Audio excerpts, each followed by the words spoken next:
Hello everyone, স্বাগতম সবাইকে আমাদের আজকের ভিডিওতে। আমরা আজকে কথা বলবো নারী বিষয়ক সংস্কার কমিশন নিয়ে।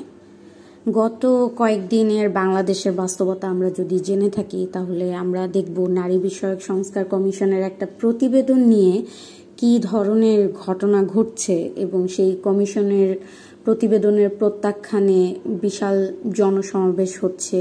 ধর্মীয় দলগুলি এবং ফার রাইট ডানপন্থী দলগুলি কমিশনটাকেই বাতিল করার কথা বলছে এবং এই কমিশনে যারা কাজ করেছেন তাদেরকে আমরা দেখেছি বেশ্যাগালি দেওয়া হচ্ছে ইত্যাদি ইত্যাদি। তো এই সকল কিছুর ভিড়ে আমাদের মনে হলো যে আসলে কি আমরা জানি নারী বিষয়ক সংস্কার কমিশনটা কারা, কিভাবে এরা কাজ করলো, তাদের রিপোর্টে আসলেই কি আছে।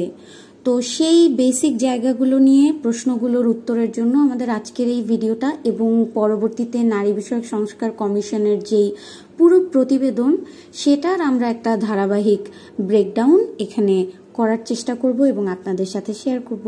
Thank you. চলুন শুরু করি। ওকে, প্রথম প্রশ্ন হচ্ছে কারা এই নারী সংস্কার কমিশন। আমরা জানি 18ই নভেম্বর 2024-এ এই কমিশনটা প্রথম গঠন করা হয় শিরিন পারভীন হকের নেতৃত্বে। শিরিন পারভীন হককে আমরা চিনতে পারি, তিনি নারী পক্ষের সাথে দীর্ঘদিন ধরে নারী অধিকারের জন্য কাজ করছেন এবং 10 জন সদস্য নিয়ে এই সংস্কার কমিশনটি গঠিত হয়। তারা ফর্মালি কাজ শুরু করছে ডিসেম্বরের 2 তারিখে 24 সালে।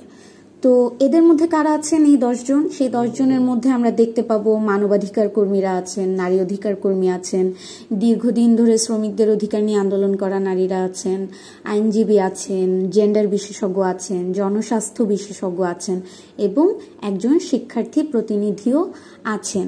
ফলে যখন নারী সংস্কার কমিশন নিয়ে আমরা এই ধরনের প্রশ্ন শুনবো যে এটা কারা এরা, বা বিভিন্ন ধরনের স্টেক হোল্ডার বা অংশীজনদের অংশগ্রহণ ছাড়াই একটা কমিশন করা হয়েছে, এই কথাগুলি যখন বলা হবে আশা করছি আমরা সবাই চ্যালেঞ্জ করতে পারবো যে না, এটা আসলে বিভিন্ন ধরনের মানুষ, বিভিন্ন ধরনের নারীর জীবনের জীবিকার ক্ষেত্রে যে ধরনের কাজ, যে ধরনের প্রতিবেদনের ক্ষেত্রে আসলে যে ধরনের কথাবার্তা সুপারিশমালা তৈরি করার দরকার, সেই সকল ক্ষেত্রের নারীদেরকেই এবং সেই সকল ক্ষেত্রে কাজ করার জন্য অভিজ্ঞতা সম্পন্ন নারীদেরকেই আমরা কিন্তু এই নারী সংস্কার কমিশনের সদস্য হিসেবে পাচ্ছি।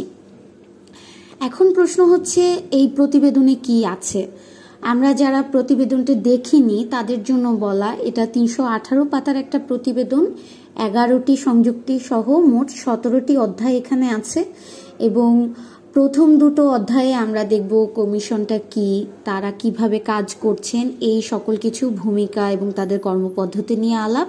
পরের 15টি অধ্যায়ে একদম নারীর জীবন ও জীবিকা সম্বলিত যে সমস্ত সুপারিশমালা সেগুলি 15টি চ্যাপ্টার করে দেওয়া হয়েছে এবং প্রতিটা অধ্যায় কিভাবে সাজানো হয়েছে আমরা যদি একটু দেখি তাহলে আমরা দেখব যে প্রত্যেকটা অধ্যায়ের শুরুতেই 2025 সাল, একদম 1971 থেকে 2025 পর্যন্ত এই সকল খাতে কি ধরনের অগ্রগতি হয়েছে সেটার একটা বর্ণনা আছে।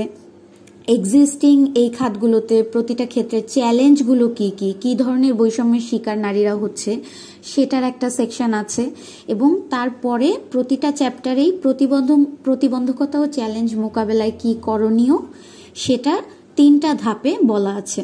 সেই 3টা মেয়াদে ভাগ করে সুপারিশগুলি করা হয়েছে। সেটা কিরকম? প্রথম মেয়াদ হচ্ছে অন্তর্বর্তীকালীন সরকার, তারা কতটুকু করে যেতে পারে, একেবারেই আশু করণীয়। দ্বিতীয়ত আমরা দেখছি যে তারা সুপারিশ করছেন পরবর্তীতে নির্বাচিত সরকারের মেয়াদে কি করা যেতে পারে এবং তৃতীয় সেকশনে আমরা দেখছি যে দীর্ঘ মেয়াদে নারী আন্দোলনের যে স্বপ্নগুলি, আকাঙ্ক্ষাগুলি এবং সেক্ষেত্রে কি করণীয় আমাদের আছে সেটা নিয়ে তারা কথা বলছেন এবং বাকি প্রথম দুটি যে ভূমিকা এবং কার্যপদ্ধতির যে দুটো চ্যাপ্টার, সেই দুটো চ্যাপ্টার বাদে বাকি 15টা চ্যাপ্টারে আমরা দেখব এই একইভাবে অধ্যায়গুলি সাজানো। এখন এই কমিশনের লক্ষ্য কি ছিল? তারা মূলত সর্বক্ষেত্রে সর্বস্তরে নারীর প্রতি যে ধরনের বৈষম্যগুলি হয়ে থাকে সেটার বিলুপ্তি কিভাবে করা যায় এবং নারী পুরুষের সমতা অর্জনের লক্ষ্যে কি ধরনের পদক্ষেপ আমাদের নিতে হবে, সেই পদক্ষেপগুলি চিহ্নিত করা এবং সেই বৈষম্যগুলি নিরসনে কি ধরনের কাজ করা যেতে পারে সেগুলো সুপারিশ করাই মূলত ছিল এই নারী সংস্কার কমিশনের তাদের লক্ষ্য। এখন তারা কিভাবে কাজটা করলেন? তারা কাজ করার ক্ষেত্রে আমরা দেখছি যে তারা বিভিন্ন জায়গা থেকে তথ্য সংগ্রহ করছে, তার মধ্যে নারী ও শিশু বিষয়ক মন্ত্রণালয়ের থেকে প্রাপ্ত বিভিন্ন তথ্য, জরিপ, এই সকল কিছু তারা তাদের কাজে লাগাচ্ছে। বিদ্যমান যে আইন ও বিধিমালাগুলো আছে বাংলাদেশে, সেগুলো কতটা নারী অধিকার পরিপন্থী বা কতটা নারী অধিকারের পক্ষে, এইসব বৈষম্যগুলি আছে কিনা আইনগুলোর মধ্যে, সেগুলো তারা বিধিমালাগুলো বিশ্লেষণ করেছেন। তারা বিভিন্ন গবেষণা থেকে প্রাপ্ত তথ্য বিশ্লেষণ করেছেন এবং এই যে লিটারেচার ওয়ার্ক, সেটার বাইরেও তারা বিভিন্ন ধরনের পরামর্শ সভা, মত বিনিময় সভা করেছেন। আমরা রিপোর্টে পাচ্ছি যে তারা বিভিন্ন অঞ্চলে মোট 30টি সভা করেছেন এবং সেই সভাগুলি কাদের সাথে? একটা দেখব আমরা যে বিশেষজ্ঞদের সাথে এক ধরনের সভা হচ্ছে বিশেষজ্ঞদের মতামত নেওয়ার জন্য, আর একেবারেই আপামর স্টেক হোল্ডার যারা অংশীজনদের সাথে বিভিন্ন মত বিনিময় সভা হচ্ছে। বিভিন্ন বাংলাদেশের ঢাকা শহরের বাইরেও বিভিন্ন অঞ্চলে তারা গিয়েছেন মতামতগুলো গ্রহণ করতে। আমরা দেখছি পাহাড়ি অঞ্চলে তারা গিয়েছেন আদিবাসী নারীদের কি ধরনের সংকট হয় সেগুলো নিয়ে তাদের সাথে কথা বলতে। চা বাগানে চা শ্রমিকরা, তাদের সাথে তারা কথা বলেছেন কিভাবে তাদের জীবনের মান উন্নয়ন করা যায় সেই বিষয়ে, বা কি ধরনের চ্যালেঞ্জ তারা ফেস করে সেই সকল কিছু। এছাড়াও প্রাতিষ্ঠানিক, অপ্রাতিষ্ঠানিক এবং প্রবাসী শ্রমিকদের সাথেও তারা কথা বলেছেন এই তাদের এই পরিকল্পনাটা করার জন্য। বিভিন্ন শ্রম অধিকার সংগঠন যারা আছেন এক্সিস্টিং, তাদের সাথেও মত বিনিময় সভা করে তাদের মতামতগুলিও কিন্তু এই প্রতিবেদনে গ্রহণ করা হয়েছে এবং সেখান থেকেও বিভিন্ন কিছু যুক্ত করা হয়েছে। এছাড়া আমরা দেখছি যে সরকারের অন্য যে 11টি কমিশন, সংস্কার কমিশন গঠিত হয়েছে, সেই 11টি কমিশনের মধ্যে সংবিধান সংস্কার কমিটি ব্যতীত অন্য যে 10টা কমিশন, তাদের সাথেও এই নারী প্রতিনিধিরা তারা বৈঠক করেছেন এবং তাদের যে গুরুত্বপূর্ণ মতামত, পরামর্শ, সেগুলো এই সংস্কার কমিশনের যে প্রতিবেদন সেখানে ইনক্লুড করা হয়েছে।